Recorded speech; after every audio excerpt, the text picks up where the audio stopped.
None of us have an ACL injury at the top of our agenda, but what can we actually do to minimise the risk of getting one?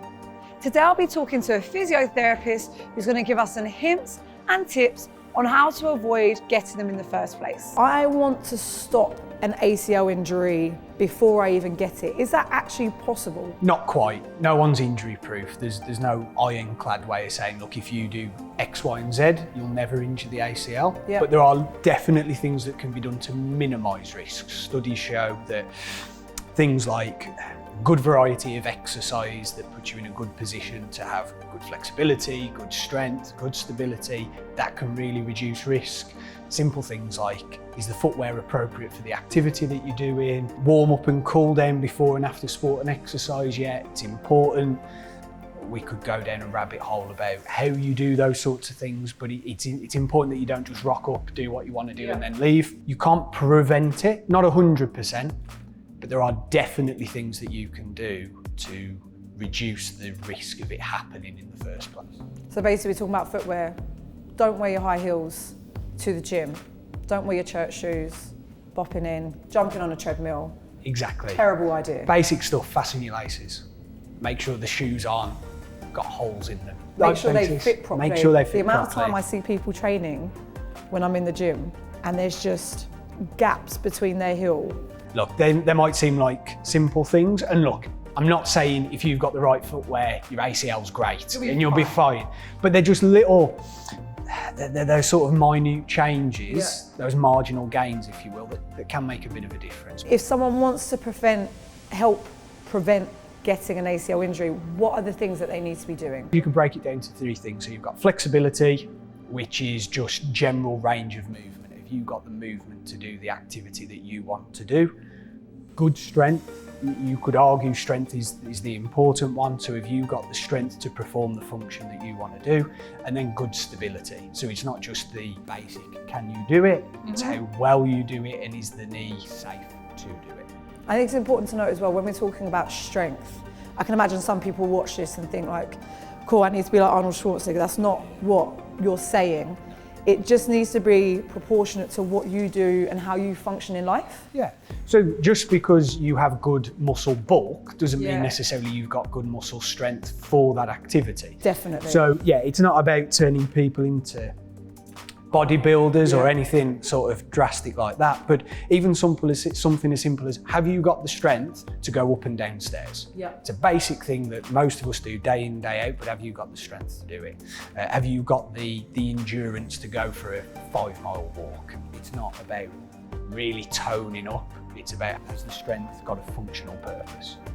So we've discussed obviously strength, flexibility, stability.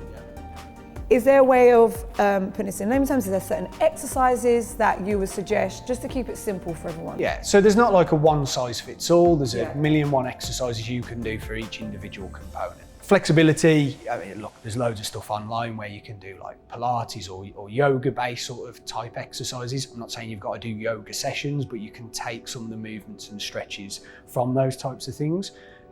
Look, strength, bodyweight strengthening has a really valid place. So you can be doing like bodyweight squats, bodyweight lunges, and then you can still progress those at home to then tie in with the stability phase. So if you get good at doing bodyweight squats, you can start doing bodyweight squat jumps or progress lunges into jumps or just general hopping based exercises at home. So there's lots you can do at home that will tick all the boxes.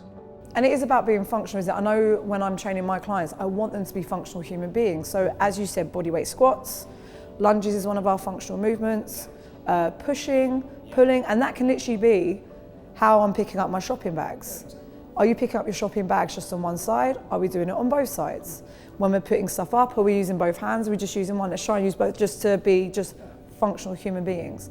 When it comes to flexibility, is there a parameter where, great, you're really flexible, no, you're terrible? Is there something that people should be aiming for? I mean, there's optimal ranges of movement, I suppose, but they're averages. It depends on what you want to be able to do. So, can you put on your shoes? Are your hamstrings, are the back of your legs so tight that you can't get down? You're not able to put a sock on? When you're doing a squat, are you coming up onto your tiptoes? Things like that. So no, there's not a, you must have X amount of movement and that's going to then lead to to this, but you just need to be able to move freely without pain and discomfort.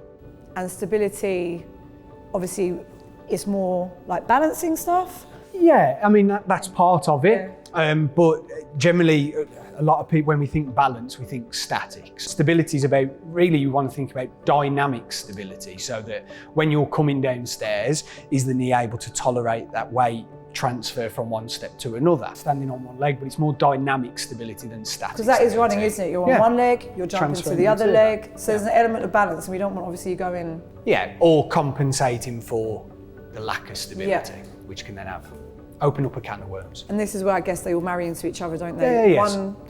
One technically, I guess, kind of can't work without the other. Yeah, I mean, you could argue that the strength is that's your foundation. Good strength leads to good stability and good flexibility, but you can't have really optimal strength without good flexibility because it reduces your range. What's the point in having really good strength if you're not stable on it? So you're absolutely right. It's not, right, well, I'll pick one of them and stick on that. You need all three. I guess the main take home from all of this is you're not going to stop yourself potentially from getting an ACL injury, but there are definitely steps that you're able to take that will lessen the risk. 100%. No one's injury proof, but you can significantly reduce the risk. Thank you for watching. For more information on the ACL, please click here.